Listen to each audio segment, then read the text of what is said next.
우리들이 살고 있는 주위에는 많은 물건들이 있으며 이 물건들은 어느 한 가지라도 예외 없이 그 물건들이 만들어진 각각의 고유한 목적이 있습니다. 예를 들면 지금 제가 사용하고 있는 이 마이크가 그렇습니다. 여러분이 보고 계시는 이 마이크는 저희 작은 목소리를 크고 분명하게 확대해서 여러분 모두에게 제가 무슨 얘기를 하는지, 또 여러분 모두에게 어떤 내용으로 설교가 있는지를 잘 전달하기 위해서 이 마이크가 만들어졌지요. 만약 이 마이크가 이러한 기능을 잘 하지 못한다면 저는 더 이상 이 마이크를 사용할 수가 없게 되고, 우리는 이때 이 마이크를 향해서 쓸모없다, 쓸모없어졌다 라고 얘기를 합니다. 여러분, 아무리 이 마이크가 비싼 정금으로 순금으로 도금이 되어져 있고, 그리고 여러분들이 그렇게 좋아하시는 하나에 몇 억씩 하는 수캐럿짜리 다이아몬드가 박혀져 있어도 소리를 잘 전달하지 못한다면 그날로 이 마이크는 쓸모가 없어져 버립니다. 그리고 또 한 가지, 우리가 이 마이크에 대해서 가지고 있는 모든 궁금증들, 즉 마이크 몸통은 왜 이렇게 길쭉하게 만들어졌을까? 여러분 잘 보이시지 않겠습니다만 여기 앞에 보면은 잘 구부러지게 이 자바라 형식으로 되어져 있어요. 왜 이 마이크를 굳이 이렇게 만들었을까? 그리고 색깔은 왜 하필이면 검정색으로 만들었을까? 이런 이 마이크에 대한 모든 질문들에 대한 정확한 해답은 유일하게 이 마이크를 디자인하고 그리고 만든 사람만이 해줄 수가 있습니다. 자, 그렇다면 사람의 경우는 어떨까요? 사람은, 즉 저와 여러분들은 어떻게 만들어졌으며 왜 만들어졌고, 또한 왜 지금이라는 시간과 여기라는 공간 속에서 사람, 즉 저와 여러분들을 나는 존재하고 있는지에 대한 해답입니다. 여러분, 어떤 사람들은 이 사람도 다른 동물과 마찬가지로 영혼이 없다라고 말을 합니다. 그래서 인간 역시 죽으면 다 똑같이 그냥 이 땅에서 그냥 사라지고 마는 그런 존재라는 얘기를 해요. 정말 그럴까요? 정말 사람은 다른 동물들, 소, 말, 개, 돼지, 이게 똑같이 영혼이 없는 그런 존재일까요? 여러분들은 이 주장에 대해서 어떻게 생각을 하십니까? 인간이 영혼이 있는 존재, 즉 영적인 존재라는 사실에 대해서는 성경에 기록되어 있는 하나님의 말씀을 그 증거로 삼지를 않아도 우리가 조금만 생각해 보면 답이 너무나 쉽게 얻어집니다. 우리가 외국을 나가게 될 때는 반드시 인천국제공항을 이용하게 되고요, 그리고 인천국제공항을 가려면 인천대교를 건너가게 됩니다. 이 인천대교, 이 다리는 인천국제공항에 있는 영종도와 이 송도 국제도시를 잇는 총 연장이 약 18.38km이고, 그래서 우리나라에서는 가장 긴 다리이자 바다를 가로지르는 다리입니다. 바다를 가로지름에도 불구하고 그 넓이가 무려 6차로나 되는 아주 놀라운 그 위용을 자랑하는 다리입니다. 지난 2월 29일 날 제가 9분의 키르 목회자분들을 인천공항을 가서 픽업을 해서 모시고 올 때에 역시 인천대교를 건넜지요. 인천대교가 나타나자마자 탄성을 지르고 핸드폰을 끄집어내더니 계속해서 셔터를 눌러 사진을 찍더라고요. 한마디로 놀랍다는 것이겠지요. 이 사람이 맞는 겁니다. 동물 중에서 가장 IQ가 높은 종류는 침팬지로 알려져 있는데 대략 IQ가 5세 아이 정도 되는 한 80, 한 90 정도라고 얘기를 합니다. 그래서 침팬지는 말하기를 인간과 가장 가까운 동물이다. 또 이 녀석들이 물건에 대한 사용법을 스스로 터득할 줄도 알고, 또 집단 생활 속에서 소통도 가능하고, 심지어는 이 침팬지가 인간의 말을, 사람의 말을 어느 정도까지는 이해를 할 줄 안다고 해요. 여러분, 그렇다고 해도 인간과 이 침팬지는 질적으로, 근본적으로 비교할 대상이 못 됩니다. 여러분, 어떻게 침팬지 같은 유인원이 사람으로 진화할 수가 있습니까? 이 침팬지가 수억 년이 지나고 이 침팬지가 수십억 년, 수백억 년이 지나간다 한들 어떻게 사람처럼 저 인천대교를 건설하는 그런 일을 이 침팬지가 할 수가 있습니까? 이건 조금만 생각해 봐도 누구나 결론 지을 수 있는 지극히 상식적인 말입니다. 그러므로 진화론은 완전히 거짓이고 말 자체가 안 되는 하나의 가설에 불과한 것입니다. 결론적으로 사람은 다른 어떠한 동물들과 비교가 안 되는 독보적인 존재, 즉 영혼이 있는 영적인 존재라는 사실이며, 또한 사람이 영혼을 가진, 그래서 지식과 지혜를 가지고 이 땅에 태어난 존재라는 사실은 성경이 아주 정확하게 우리들에게 말씀해 주고 있습니다. 창세기 2장 7절, 쉬운 성경입니다.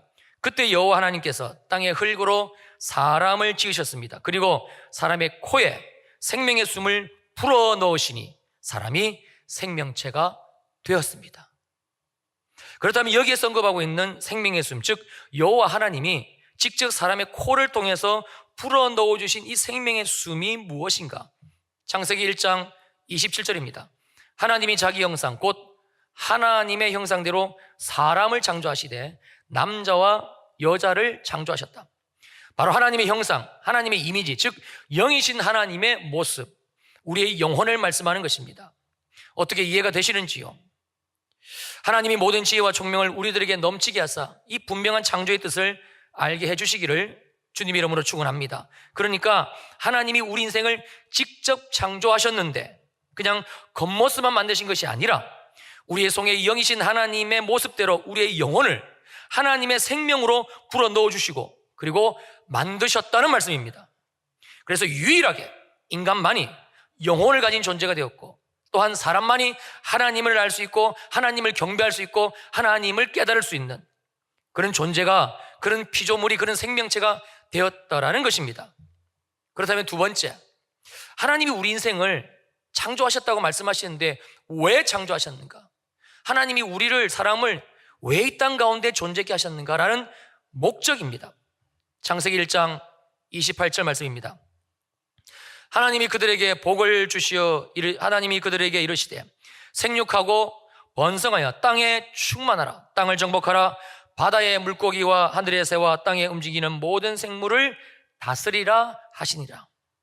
하나님이 사람에게 복을 주셨다는 이 말씀의 의미는 하나님이 우리 사람, 인간을, 저와 여러분들 창조하실 때에 내가, 즉 주님께서 인간을 이러이러한 모습으로 살게 할 것이야, 즉 인간을 만드실 정확한 의도와 목적과 계획을 가지시고 그리고 창조하셨다라는 뜻이 됩니다. 그리고 그 내용이 바로 5가지인데 생육하라, 번성하라, 충만하라, 정복하라, 그리고 마지막 5번째 다스리라입니다. 이것이 바로 하나님이 우리를 이 땅에 만드신 목적, 즉 우리 인생의 설계도입니다. 그러므로 우리는 여기에서 아주 중요한 한 가지 사실을 알아야만 되는데 그것은 바로 이 창조입니다. 저와 여러분들이 하나님과 세상 앞에서 나는, 나 아무개는 하나님이 우주 만물을 창조하신 것을 정말 믿습니다 라고 고백할 때에 여러분 그 의미 속에는 단순히 하나님이 저 웅장한 그랜드 캐니언을 만드셨네요, 저 웅장한 나이아가라 폭포를 만드셨네요, 이제 벚꽃을 비롯한 형형색색의 꽃들이 피어오를 텐데 우와, 우리 주님의 솜씨가 정말 놀라우시네요. 어떻게 저렇게 다른 색깔로 한 나무에도 같은 분홍빛이 아니라 같은 하얀색이 아니라 어떻게 저렇게 주님이 만드셨어요? 주님의 솜씨는 정말 놀라워요. 여러분, 이렇게 하나님 만드신 창조물을 보고 감탄하는 것, 그래서 창조주 하나님을 기억하는 것, 이게 하나님의 창조를 믿는 믿음이 아닙니다. 만약 이 자리에 계신 저와 여러분들 가운데 나는 정말로 하나님이 이 천지 만물을 창조하신 주님이신 것을 믿습니다 라는 고백을 가지신 분이 계신다라면 그분이 가진 그 창조의 믿음의 내용 안에는 반드시 하나님이 나 아무개를 하나님의 생명으로 만드셨다는 것, 하나님의 생명으로 내 영혼을 만드셨다는 것, 그리고 하나님이 말씀으로 창조하신 이 모든 피조세계, 땅, 하늘, 새, 짐승, 물고기, 모든 식물 모두 다 하나님이 정복하고 다스리라고 주셨다라는 하나님이 나를 만드신 목적, 그 자체 하나님의 약속의 말씀을 믿는 것, 이것이 창조의 믿음의 내용입니다. 여러분, 그래서 정말 창조를 믿는 사람은요 세상 앞에 굴복하지 않습니다. 왜요? 하나님이 다스리라고 하셨으니까. 주님을 바라보고 또 뚫고 그 상황을 지나가는 자, 이런 바로 그 자가 정말 하나님의 창조를 믿는 바로 그 한 사람이 됩니다. 그런데 사랑하는 성도님들, 여러분들은 아십니까? 하나님의 이 놀라운 말씀, 하나님이 나를 창조하셨고 하나님의 생명으로 나를 창조하셨고 하나님이 창조하신 목적이 이 모든 피조세계를 정복하고 다스리라는, 이렇게 내 인생을 창조하셨다는 이 말씀이 바로 예수 그리스도로 말미암아, 예수 그리스도의 십자가의 죽으심과 부활, 그 복음으로 말미암아 구원받은 저와 여러분들에게 이미 이루어졌다는 사실을 여러분들은 아시는지요? 주님은 오늘 본문 로마서 1장 1절의 말씀, 즉 바울의 고백을 통해서 우리들에게 분명하게 이 사실을 말씀해 주고 있습니다. 로마서 1장 1절, 쉬운 성경인데요, 자막을 보시면서 저와 함께 읽겠습니다. 시작. 인사말, 나 바울은 사도로 부름을 받은 그리스도 예수의 종으로서 하나님의 복음을 위해 특별히 선택되었습니다.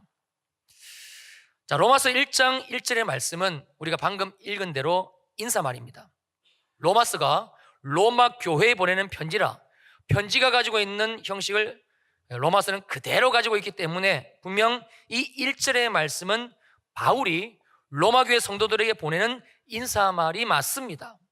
그런데 내용은 전혀 인사말처럼 느껴지지를 않습니다. 우리가 알고 있는 인사는 보통 안녕하십니까? 또는 잘 지내고 계십니까? 요즘 건강은 좀 어떠세요? 이렇게 상대방의 안부라든지 근황을 묻는 그 내용이 인사이기 때문에 그렇습니다. 그렇다면 바울이 이 로마서라는 편지를 로마 교회 성도들에게 보내면서 왜 이렇게 인사말을 시작을 하고 있는 것인가? 만약 우리가 하나님이 누구시고, 그래서 하나님이 누구신지를 모르고 하나님이 왜 우리 인생을 죄와 저주와 사망 가운데서 주 예수 그리스도의 말할 수 없는 은혜로 구원하였는지, 이 십자가, 이 복음, 이것을 내가 모른다면, 아직까지 내가 모른다면 지금 이 1절의 말씀은 죽었다가 깨어나도 이해할 수도 없고 깨달을 수도 없습니다. 반대로 지금 이 말씀을 듣고 있는 우리들 가운데 하나님이 왜 바울을 통해서 굳이 이러한 내용의 인사말로 로마서를 시작하고 있는지 이제 말씀을 통해 살펴보겠습니다만, 그 말씀을 듣는 가운데서도 이해하지 못하고 깨닫지 못하고 마음에 와닿지를 않는 분이 혹 우리 가운데 계신다면 그분은 아직 하나님을 모르는 겁니다. 하나님이 왜 나를 예수 그리스도의 피값으로 구원하셨는지, 하나님이 왜 오늘도 성령 하나님을 우리 가운데 보내셨는지 전혀 알지 못한 채 그냥 습관적으로 내가 알고 있는 그 지식, 그 머리에 들어있는 지식을 가지고 하나님을 믿고 있다라고 착각한 채 살고 있다라는 말씀입니다.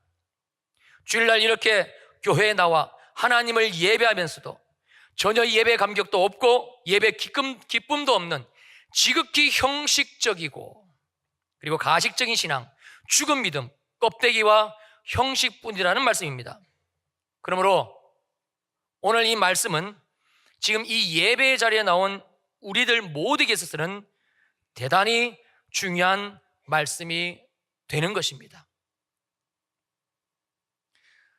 제가 조금 전에도 방금 터키 상황을 보고를 드렸습니다만, 불과 며칠 안 되는 그 집회, 10여도 되지 않는 그 집회 시간, 그 터키에 있는 이란 사역자분들 모든 가족들, 어린아이도 있어요. 마음이 치유되고 질병이 치유되고 주님이 나를 구원해 주셨다는 것, 내가 누구인지, 내 안에 하나님의 생명이 있다는 것. 그래서 저들이 하는 말이 무엇인지 아십니까? 이란으로 돌아가면 내년에 다시 볼지 안 볼지 모릅니다만 그러나 가겠습니다. 저와 저희 가족들을 위해서 기도해 주세요. 여러분, 터키 땅은요 무슬림의 땅입니다. 교회 없어요. 대한민국처럼 이렇게 교회가 없습니다. 성경 읽기 힘듭니다. 예배 마음 놓고 못 드립니다. 그분들이 그 이슬람의 땅 터키에서 하나님 앞에 예배를 겨우 한 10번 드렸어요. 2박 3일 한 목사님하고 전 목사님하고 이 집회를 하신 거니까 한 10여 회의 예배를 드린 거지요. 그런데 하나님의 약속의 말씀들이 그대로 성취되어져요. 이상하지 않습니까? 오늘 저와 함께 이 예배를 드리고 있습니다만 여러분들이 2018년도에 한 주도 빼먹지 않고 예배를 드리셨으면 52번을 드리신 겁니다. 이란 사역자들은 몇 번 드렸다고요? 10번이 안 돼요. 근데 왜 우리에게는 치유가 일어나지 않고, 왜 우리에게는 내 삶의 무거운 짐도 벗겨지지 않고, 나는 주님의 죽으심과 그 부활에 대해서 믿는 것 같은데, 그런데 죽고 사는 이 놀라운 복음이 왜 나의 삶에는 일어나질 않는 것인가? 오늘 들려주시는 이 로마서 말씀을 통해서 우리는 내 믿음의 실상을 정확하게 봐야 됩니다.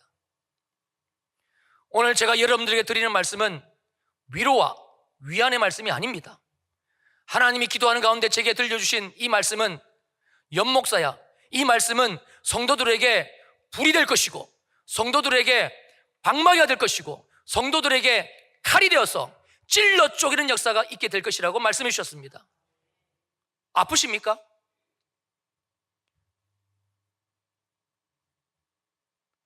우리의 믿음의 실상을 보지 않으면 오늘 또 이 예배를 올려드리고 사신 하나님을 예배드리고 우리가 돌아가 삶에 살아가는 모습은 똑같아요. 여러분, 아픈데 없으신 분이 누가 있어요? 왜 기도하러 안 오십니까? 제가 이 자리에서 예배가 끝나고 치유 안수 기도를 해드린다고 말씀드리는데 왜 안 나오십니까? 믿음이 있다는 것은요, 내가 예수를 믿는다는 것은 실제입니다. 실제 살아계신 주님을 내가 믿는 겁니다. 이게 없으면 창조도 믿어지지 않고요, 믿어지는 것 같으면서도 창조의 역사는 우리의 삶에 일어나지를 않습니다.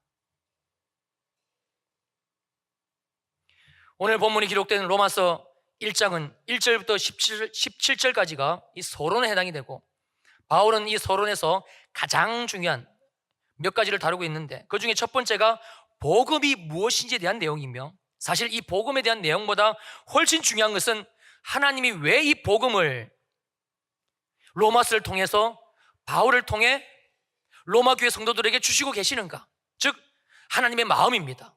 왜 주님이 2000년이 지난 지금 이 시간 이 로마서를 통해서 이 복음에 대한 내용을 주님이 또 우리들에게 주시고 계시는가? 아니, 그 주실 있는 의도가 무엇인가? 그 하나님의 마음입니다. 로마서 1장 10절 세번역 성경은 이렇게 기록하고 있습니다. 어떻게 해서든지 하나님의 뜻으로 여러분에게로 갈 수 있는 좋은 길이 열리기를 간구하고 있습니다. 어떻게 해서든지, 바로 주님의 마음을 그대로 반영하고 있는 말씀입니다. 무슨 일이 있더라도 반드시 기필코 로마 교회로, 그리고 지금 저와 여러분 모두에게로 복음 대신 예수 그리스도를 주시기를 간절히 원하시는 주님의 마음이고 주님의 사랑입니다. 그리고 11절입니다. 내가 여러분을 간절히 보고 싶어하는 것은 여러분에게 신령한 은사를 좀 나눠주어 여러분을 굳세게 하려 하는 것입니다. 우리 하나님이 이 마음, 우리를 너무나 간절히 보고 싶어 하시는 바로 이 주님의 마음이 여러분 느껴지셔야 됩니다. 오늘도 주님만이 주실 수 있는 이 신령한 은사, 하늘의 은혜, 바로 예수 그리스도를 믿는 믿음을 주님은 또 나눠 주시고 더 나누어 주시고 하여 저와 여러분들의 믿음을 굳세게 하기를 원하시는, 이제는 세상 앞에서 무너지지 않는 그러한 하늘의 믿음을 주시기를 원하시는 주님의 마음입니다. 여러분, 이 마음은 바로 예수 그리스도의 마음이었고, 또한 그 예수, 구원의 예수를 경험한 바울의 마음이기도 했습니다. 그래서 바울은 하나님이 그토록 사랑하시는 로마 교회를 향해서 이 편지를 쓰면서 그 시작을 이렇게 쓸 수밖에 없었던 것입니다. 다시 1절을 보시겠습니다. 예수 그리스도의 종 바울은 사도로 부르심을 받아 하나님의 복음을 위해서 택정함을 입었다. 하나님의 은혜를 경험한 바울, 예수 그리스도의 십자가 사랑을 넘치게 경험한 바울이었기에 바울은 자기 속에서 부인할 수 없는 그 예수 은혜, 하나님이 동일하게 사랑하시는 로마 교회를 향해서, 그리고 또한 지금 저와 여러분들 모두를 향해서 이렇게 인사할 수밖에 없었던 것입니다. 나 바울은 예수 그리스도의 종입니다. 세상에 매여 있었던, 세상의 종으로 살았던 나를 주님이 구원해 주시고 이제는 예수의 사랑의 종으로 나를 살게 하셨습니다. 예수 그리스도 그분은 나를 죄와 저주와 사망 가운데서 구원하신 주님이 되십니다. 놀라신 주님의 은혜로 나는 사도로 부르심을 받았고, 바로 이 복음, 오늘도 모든 믿는 자를 구원하는 이 복음을 여러분들에게 전해주시기 위해서 하나님이 나 바울을 택정함을 입게 하셨습니다.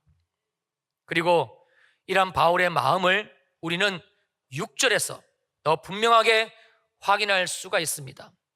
6절 말씀 쉬운 성경으로 자막 보시면서 저와 함께 읽습니다. 시작. 여러분도 그들과 함께 부르심을 받아 예수 그리스도의 사람이 되었습니다. 자, 이번에는 저를 한번 따라해 주시겠습니까? 여러분도 나도 부르심을 받아 예수 그리스도의 사람이 되었습니다. 바울 자신이 하나님의 이 은혜를 받은 것이 오직 예수 그리스도 복음 대신 주님을 믿는 믿음으로 되었듯이 우리 역시 모두 동일하게 하나님이 이 은혜의 자리로, 이 복음이 믿어지는 자리로, 또 믿게 해주신 자리로 우리를 불러주시고 예수 그리스도의 사람으로, 즉 예수 그리스도의 종으로 우리를 부르셨다라는 놀라운 하나님의 말씀입니다. 또한 나의 모든 죄를 대신해서 죽으시고 부활하신 예수 그리스도를 믿게 하사 이제는 죄로 말미암아 망하는 인생, 죄의 종에게 묶여있는 인생이 아니라 주님 안에서 새 생명으로 살아가는 예수 그리스도의 사람이 되게 하셨다라는 말씀입니다. 바로 예수 그리스도의 종입니다. 그러므로 우리 모두는 오늘 들려주시는 하나님의 말씀을 통해서 하나님이 바울에게 주신 이 복음의 기쁨과 감격을 반드시 회복을 해야만 합니다. 이것이 로마서 1장 1절부터 시작하고 있는 바울의 그 인사말을 통해서 주님이 주시고 계시는 하나님의 음성입니다. 그렇다면 바울이 어떤 하나님을 만났기에 자신을 예수 그리스도의 종이라고, 즉 노예라고 말하기를 이처럼 주저하지 않는 것인가? 우리는 지금 바울이 말하고 있는 종, 이 노예라는 의미가 우리가 상식적으로 알고 있는 그 종과는 상당한 거리가 있다는 사실을 먼저 살펴봐야 합니다. 출애굽기 21장 2절입니다. 내가 히브리 종을 사면 그는 6해 동안 섬길 것이요 7째 해에는 몸값을 물지 않고 나가 자유인이 될 것이며, 이 말씀은 하나님이 이스라엘 백성들에게 종에 대한 규례로 주신 말씀인데 문제는 그 다음 5절과 6절 말씀입니다. 만일 종이 분명히 말하기를 내가 상전과 내 처자를 사랑하니 나가서 자유인이 되지 않겠노라 하면, 그러니까 하나님이 주신 율법의 규례대로 종이 된 지 7년 되는 해에 그 종을 풀어주어 자유인이 되게 할 바로 그때에 만약 그 종이 분명하게 자기의 의지, 본인 의지를 가지고 주인에게 말하기를 저는 주인을 너무 존경하고 사랑하기 때문에 자유인이 되는 것보다 주인이신 당신하고 사는 것이, 평생 그렇게 사는 것이 저는 훨씬 더 행복합니다, 오히려 지금처럼 종으로 살아가고 싶습니다, 이렇게 얘기를 하게 되면, 그러면 6절입니다. 상전이 그를 데리고 재판장에게로 갈 것이요 또 그를 문이나 문설주 앞으로 데리고 가서 그것에다가 송곳으로 그의 귀를 뚫을 것이라. 그는 종신토록 그 상전을 섬기리라. 주인이 그렇게 말한 종을 데리고 재판장에 갑니다. 그리고 공정을 받습니다. 그리고 그 증표로 종의 귀에 구멍을 뚫고 표를 삼으라는 말씀입니다. 그러면 이 귀에 구멍이 뚫린 이 종은 자기 평생의 소원 무엇입니까? 자기 주인을 마음껏 사랑하고 자기 주인을 마음껏 섬길 수 있는 세상 그 어떤 누구도 이해할 수 없는 종으로서의 삶, 종이지만 행복한 그 삶을 누리게 되는 것입니다. 바울이 로마서 1장 1절에서 자기 자신을 예수 그리스도의 종이다라고 말할 때 바울이 가지고 있었던 종에 대한 개념은요, 바로 이 말씀의 의미입니다. 한마디로 나는 예수 그리스도 그분의 사랑의 종입니다. 이것이지요.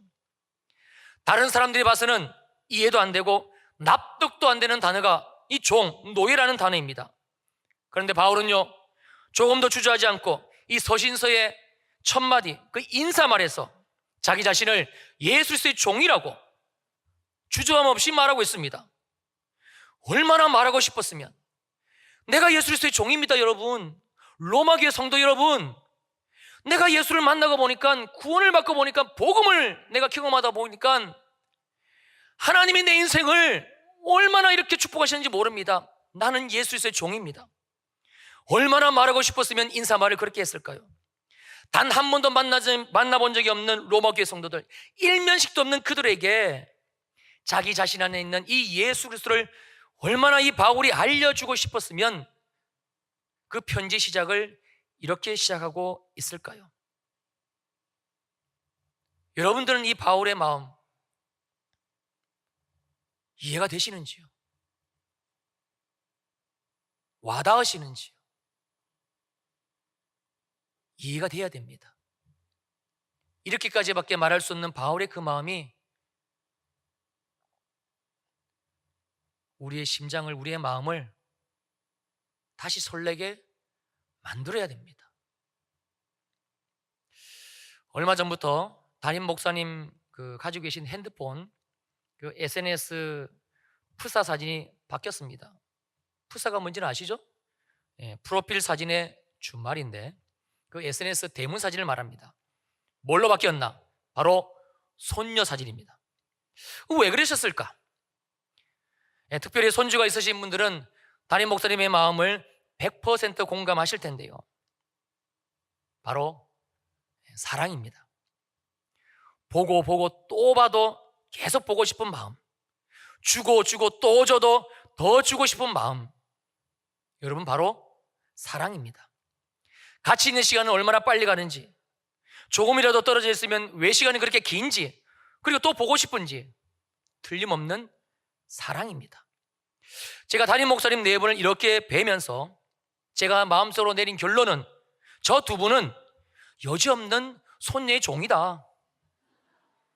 마음이 손녀에게 메어져 있고 생각이 늘 손녀에게 묶여져 있으니 이런 종이 아니면 무엇으로 그 두 분의 마음을 설명할 수가 있겠습니까?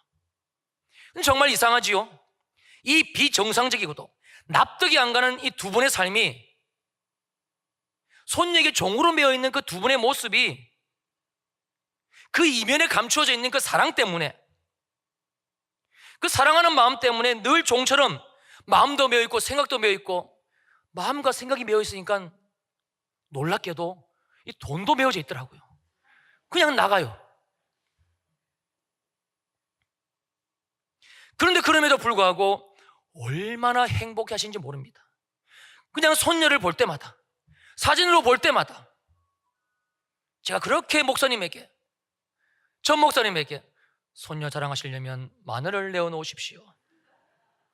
절대 안 내어놓으시고, 목사님 이것 좀 보세요, 이것 좀 보세요. 제가 언제 보고 싶다고 했습니까? 오시거든 일러주지 마세요. 손녀를 볼 때마다 생각만 해도 얼굴에서 미소가 떠나지를 않으시더라고요. 여러분, 누군가를요 정말 사랑하게 되면 그 사람은 반드시 이렇게 됩니다. 사랑하는 성도님들, 하나님은 우리를 사랑하셨습니다. 하나님은 정말 우리를 사랑하십니다. 진짜 사랑하십니다. 하나님이 세상을 이처럼 사랑하사 독생자를 주셨으니, 하나님이 우리를 너무 사랑하셔가지고 독생자를 주셨는데 어떻게 주셨나요?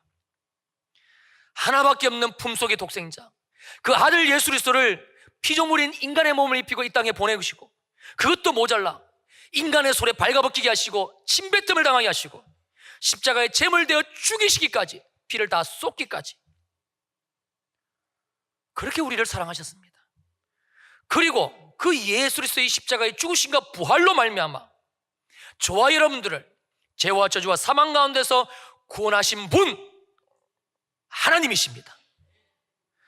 바울이 이 놀라운 사랑,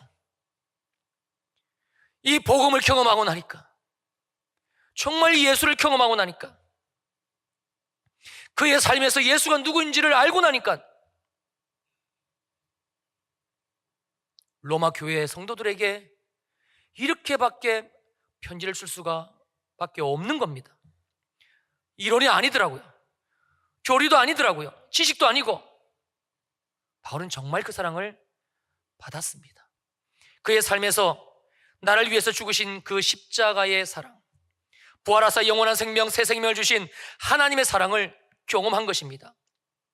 그러므로 예수 그리스도의 종이라는 이 바울의 고백은 사랑의 고백, 더도 아니고 덜도 아니고 실제로 예수가 존재하는, 실제로 복음을 경험한 자만이 할 수 있는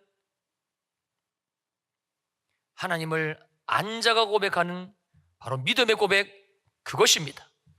그리고 이 주님의 사랑이 바울은 로마 교회 성도들에게도 동일하게 있다는 사실을 알아 이 로마서를 통해서 알려주고 있는 것입니다.